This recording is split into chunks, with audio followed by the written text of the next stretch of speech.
Olá, sejam muito bem-vindos a mais um Ao Final do Dia. Hoje vou falar-vos sobre o caso de Sérgio Figueiredo. Deixar-vos, no fundo, com 6 ideias que, para mim, resumem a forma muito pouco transparente com que esta contratação é feita e, inclusivamente, o quão descabida é a contratação em si mesma.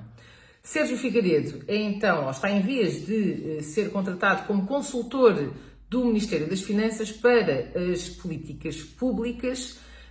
em que terá de preparar estudos e propostas, auscultar stakeholders relevantes na economia portuguesa, para definir, implementar e acompanhar políticas públicas e medidas a executar de avaliação e monitorização dessas mesmas políticas.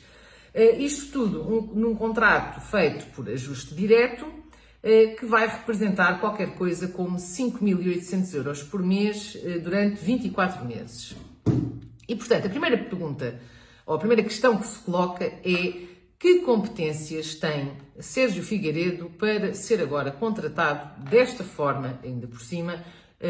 para ir prestar consultoria na área de políticas públicas? Sérgio Figueiredo, uma pessoa que teve a sua carreira, grande parte da sua carreira ligada à comunicação, em que não se conhece, de facto, nada no seu percurso que, no fundo, revele esse conhecimento técnico sobre políticas públicas. Como é que agora, de repente, é contratado para esta área em concreto? Essa é a primeira dúvida que todo este processo levanta.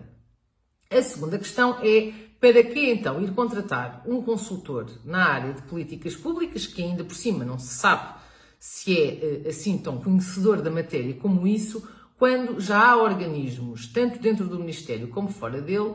que estão responsáveis por essa mesma área de análise e avaliação de política e definição de políticas públicas, onde já existem pessoas afetas a esses organismos com essa competência técnica para tratarem dos assuntos relacionados com as políticas públicas. Portanto, há aqui compromete-se aqui o princípio da eficiência, porque no fundo há uma duplicação de tarefas entre aquilo para o qual Sérgio Figueiredo está a ser contratado e aquilo que estes organismos já fazem. Depois, a própria forma de contratação e o salário associado é completamente algo que levanta inúmeras reservas. Primeiro porque imaginemos que de facto o Ministério das Finanças precisava de alguém, de um expert nesta área das políticas públicas. O que é que faria num processo normal? Abria uma vaga, iniciava um processo de recrutamento com uma série de fases, as que se entendessem serem as necessárias, avaliavam-se uma série de pessoas, escolhia-se alguém de acordo com os critérios que tivessem sido estabelecidos e essa pessoa, ao ser contratada pelo Ministério das Finanças, tinha de estar sujeita a determinadas regras, a determinados regimes, nomeadamente exclusividade, e a uma determinada tabela salarial. Ora, a contratação de Sérgio Figueiredo, feita desta forma por ajuste direto, passa por cima de todos esses procedimentos que estariam naturalmente associados a um processo de recrutamento normal, caso ele tivesse existido. E, portanto, passa-se por cima disso tudo, criando aqui uma situação de completa injustiça e atribuindo-se um salário por esta prestação de serviços de consultoria completamente desproporcional àquilo que é a realidade do próprio Ministério das Finanças. Depois, é impossível não falar da relação que existe entre Sérgio Figueiredo e Fernando Medina. Sérgio Figueiredo já era diretor de informação da TVI quando Fernando Medina, enquanto Presidente da Câmara de Lisboa, se torna também comentador residente da TVI. E há ainda uma situação em que uma empresa de Sérgio Figueiredo é contratada pela Câmara Municipal de Lisboa, com Fernando Medina presidente, para prestar serviços na área de comunicação com um contrato de 30 mil euros. Portanto, a relação entre os dois não é de agora, tem um histórico e, obviamente, que não se pode deixar de olhar para este caso e ver aqui uma troca de favores entre Sérgio Figueiredo e Fernando Medina e Sérgio Figueiredo, no fundo, utilizando dinheiros públicos para beneficiar uma rede de amigos, neste caso concreto Sérgio Figueiredo, com o objetivo, obviamente, também de Fernando Medina em ter algum benefício direto com isso, mais que não seja, considerando que Sérgio Figueiredo, sendo uma pessoa com uma carreira feita em comunicação, certamente que será provavelmente para uma área mais associada ao lobbying e até inclusivamente a ajudar a reavivar a imagem pública de Fernando Medina, que está naturalmente também a ser contratado. Isto tudo porque Fernando Medina também, obviamente, se deverá estar a posicionar para, num futuro próximo, disputar a liderança do Partido Socialista e, portanto, tudo isto é feito com uma agenda pessoal, ou pelo menos é isso que tudo isto aparenta, que há aqui uma forma,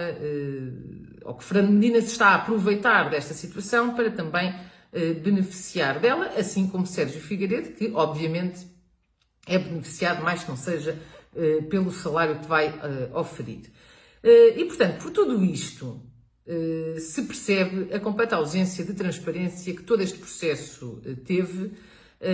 e há aqui até uma perversidade que é digna de nota, que é o facto de toda esta situação estar a ser feita em pleno agosto, em que a Assembleia da República está suspensa para férias. As próprias pessoas estão distraídas porque estão também elas em férias e, portanto, estoura o escândalo agora, daqui a umas semanas já ninguém se lembra e a verdade é que esta situação segue o seu caminho sem que haja aqui uma forte contestação da opinião pública, porque se calhar para muitas das pessoas a situação vai passar sem que haja grande visibilidade e lá está, daqui a umas semanas cai no esquecimento e fica tudo, ou seja, o Governo e o Fernando Medina consegue fazer aquilo que quer sem ter grande contestação. Portanto, por tudo isto, de facto, já começa a ser característico deste Governo este tipo de situações marcadas com estas perversidades de tentativas de manipulação da opinião pública, porque, em bom rigor, ainda para mais porque estamos numa maioria absoluta, era obrigação de um governo de maioria absoluta garantir a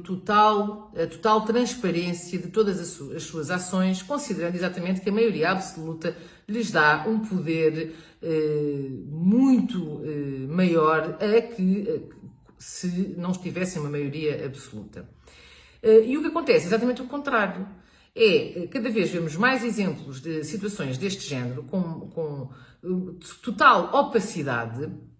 em que as pessoas que ocupam os cargos públicos, em vez de os ocuparem para servir as pessoas, para servir a população, ocupam esses cargos públicos para se servirem a elas próprias, com o dinheiro de todos nós, para levarem a cabo as suas agendas pessoais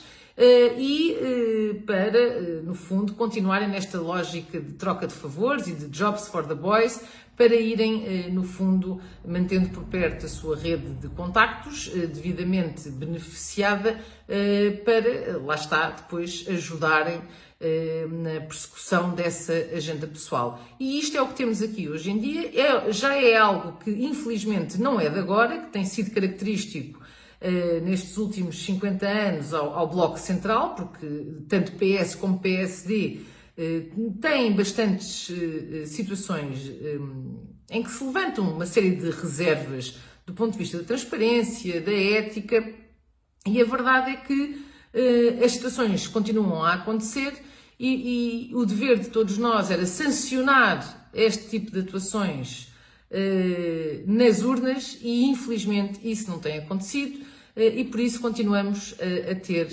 este tipo de situações a ocorrerem e a ter contratações por ajustes diretos de pessoas que, ainda para mais, não se percebe se de facto têm qualificações para isso ou não, quando há formas muito mais transparentes e justas de se conseguir,